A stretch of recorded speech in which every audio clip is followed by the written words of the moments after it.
چې د زړه اصلاح په چی شي راځي زړه اصلاح کا ظاهر به د اصلاح شي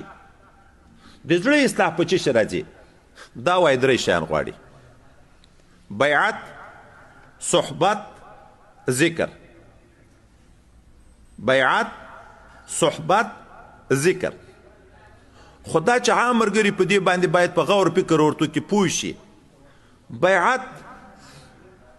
صحبت ذکر دا درې سره شانې ګډ ذکر کړه خو درې سره خپل اصول لري ګوښه ذکر کوي ثواب شته ډېر خلک په ذکرو باندې لګیا دي د ورځې ډېر ذکرونه کوي ګوښه صحبت کې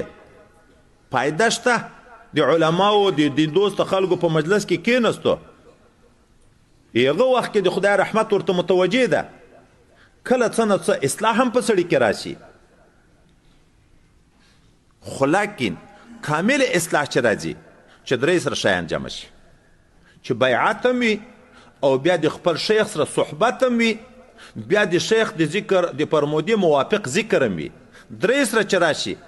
پس د هغه نه بیا په انسان کې کامل اصلاح راځي خو دغه دپاره خپل شرطونه دي